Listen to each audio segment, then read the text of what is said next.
करवा के, vice chancellor का घेराव करके यूनिवर्सिटी की बिल्डिंग को आग लगा। नई दिल्ली में इंडिया गेट के खुले लॉन में शूट हो रही फिल्म के इस सीन में मनोज कुमार जिस एक्टर को पीट रहे थे वो पर्दे पर इतना पिट चुका था कि लोग उसे पिटा हुआ हीरो कहने लगे थे। और मनोज कुमार ने उसे इस फिल्म में लेकर न केवल एहसान जताया था बल्कि अपना एक पुराना वादा भी निभाया था जो उन्होंने अपनी इस फिल्म की हीरोइन से किया था। साल 1971 में जब मनोज कुमार फिल्म शोर की शूटिंग में जोर शोर से जुटे थे, अक्सर ये लड़का फिल्म की हीरोइन से मिलने सेट पर आया करता। दोनों के बीच करीबियां थीं। मनोज कुमार इस लड़के को उससे भी पहले से जानते थे। साल 1968 के आसपास जब वो पहली बार एक ऐसी फिल्म में ऑडिशन के लिए आया था जिसके हीरो खुद मनोज कुमार थे, उस दिन को याद करते हुए मनोज कुमार ने लिखा है और IMDb रिपोर्ट में उनके हवाले से कहा गया है कि एक दिन मैं मोहन सहगल के लिए रूप तारा स्टूडियो में फिल्म साजन की शूटिंग कर रहा था। राज ग्रोवर एक लंबे दुबले आदमी के साथ दिखाई दिए। वो राज्यसभा सांसद का बेटा था। उसकी मां ने मुझे फोन करके फिल्मों में काम दिलाने के लिए मदद मांगी थी। उसके पास इंदिरा गांधी की एक सिफारिशी चिट्ठी भी थी, लेकिन बहुत सारे प्रोड्यूसर्स ने उसे रिजेक्ट कर दिया था। ये बात भी चर्चा में थी कि एक दिन नासिर हुसैन ने उसे डबिंग स्टूडियो में जलील करके भगा दिया था। फिल्म साजन में तो उसे काम नहीं मिल पाया, लेकिन फिल्म यादगार में मैंने उसे एक रोल दिलाने की कोशिश की, लेकिन तब पता चला कि वो इंडस्ट्री छोड़ गया। फिल्म शोर के सेट पर यह लड़का दोबारा मिला तो मैंने उससे साइन करने का वादा किया और रोटी कपड़ा और मकान में उसके लिए एक रोल क्रिएट किया। जब फिल्म रिलीज हुई तो ये अमिताभ बच्चन के रूप में एक बड़ा स्टार बन चुका था। देखिए किस किस को रोइए, आराम बड़ी चीज है, मुंह ढक के सोइए। लेकिन मनोज कुमार की कही ये बात सिर्फ किस्से का एक पहलू है और इसमें उनकी एक टीस भी छुपी है जो बहुत बाद में उन्हें आहत कर गई थी। शोर के जिस सेट पर उन्होंने अमिताभ को काम देने का वादा किया, उसकी हीरोइन इस फिल्म के 1 साल बाद ही इस पिटे हुए हीरो की पत्नी बन गई और यहीं से इस एक्टर की किस्मत चमकनी शुरू हुई जो रोटी कपड़ा और मकान के आते आते इतना बड़ा सितारा बन चुका था कि प्रकाश मेहरा, ऋषिकेश मुखर्जी, ताराचंद बड़जत्या, जीपी सिप्पी और यश चोपड़ा जैसे बड़े बैनर के फिल्मकार उसे साइन कर चुके थे और अगले 1-2 साल में ही वो स्टार सुपरस्टार बनकर न जाने कितनी फिल्में साइन ऑफ करने वाला था। अक्टूबर 1974 में जब रोटी कपड़ा और मकान रिलीज हुई तो उसके पोस्टरों पर मनोज कुमार, शशि कपूर के आगे अमिताभ का चेहरा दबा छुपा या कहीं कहीं तो गायब था।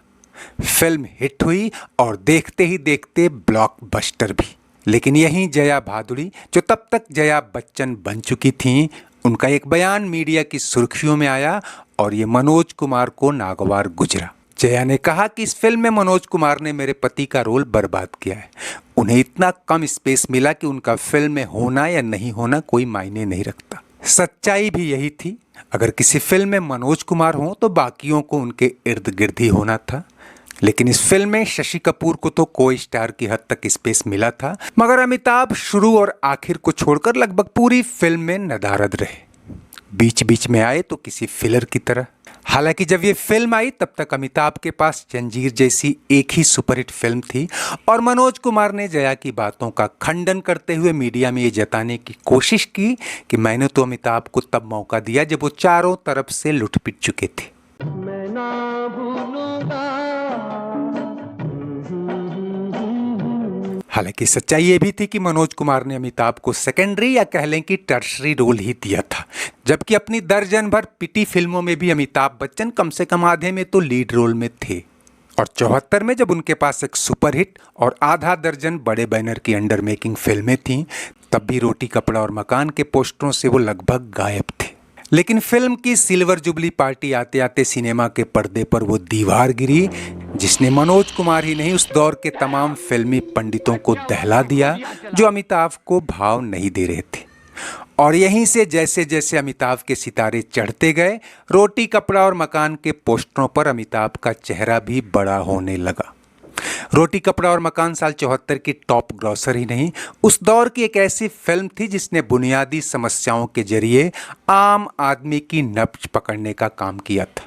उस प्लॉट पर भारत कुमार की छवि भी असर दिखा रही थी। लेकिन इस फिल्म की गोल्डन जुबली पार्टी आते आते हर कोई अमिताभ बच्चन को ढूंढ रहा था और फिल्म शोले तो मनोज कुमार के दिलो दिमाग में शोले भड़काने लगी थी। इन्हीं दिनों बड़े बड़े प्रोड्यूसर जो कभी मनोज कुमार को अपनी फिल्म में लेने के लिए लालायित रहते थे, उनसे सिफारिश करते दिखे कि अमिताभ बच्चन को मेरी फिल्म में ला दो।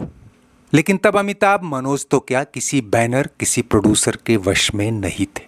कहा यह भी जाता है कि अमिताभ बच्चन के सितारे चमकने के बाद मनोज कुमार ने रोटी कपड़ा और मकान की रफ कट से कई पुरानी रीलें जुटाकर अमिताभ के कई कटे हुए सीन फिर से जोड़े, क्योंकि अब अमिताभ का एक एक सेकंड किसी भी रील, किसी भी फिल्म के लिए वैल्यू एडिशन था।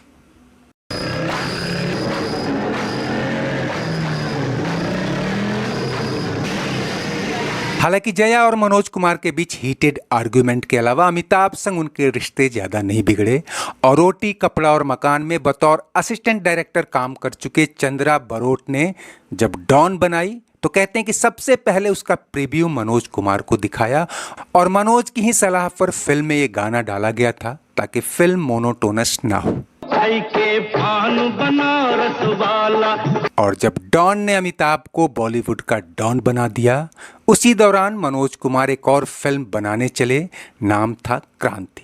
इस मल्टी स्टारर फिल्म में अमिताभ बच्चन को भी लेना चाहते थे और जैसा कि खुद मनोज कुमार ने कहा है कि मैंने अमिताभ को ये फिल्म ऑफर की, लेकिन उन्होंने कोई सीधा जवाब नहीं दिया। फिर उनकी जगह मैंने शत्रुघ्न सिन्हा को ले लिया। हालांकि क्रिटिक्स मानते हैं कि मनोज कुमार अब भी अपनी ही दुनिया में जी रहे थे, जहां वो फिल्म के केंद्र में हो और बाकी लोग उनके आगे पीछे, जबकि अमिताभ बच्चन उस फेज में पहुंच चुके थे कि विनोद खन्ना और ऋषि कपूर जैसे नए दौर के स्टार भी उनके साइड हीरो बनकर रह गए थे। ऐसे में क्रांति जैसी मल्टी स्टारर फिल्म में अमिताभ के लिए कोई भी स्पेस जस्टिफाइड नहीं था। दिलीप कुमार ने भी ये फिल्म तब साइन की थी जब वो 6 साल के संन्यास के बाद वापसी कर रहे थे।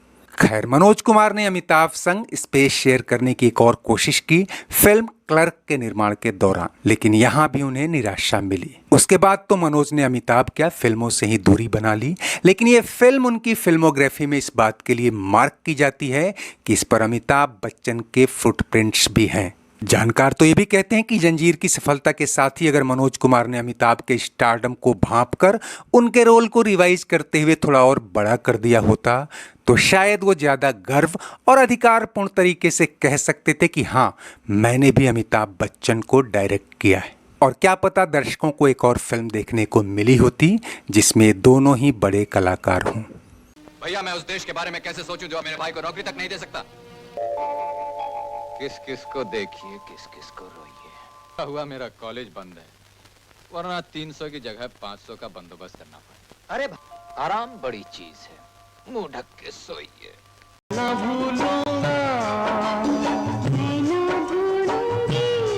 तो इस यादगार फिल्म की यादों के साथ आज बस इतना ही। चलते चलते वीडियो लाइक और शेयर तो करें ही, अगर चैनल सब्सक्राइब नहीं किया है तो वो भी करते चले। कमेंट बॉक्स में आपकी हर राय का स्वागत है। शुक्रिया, नमस्ते, आभार।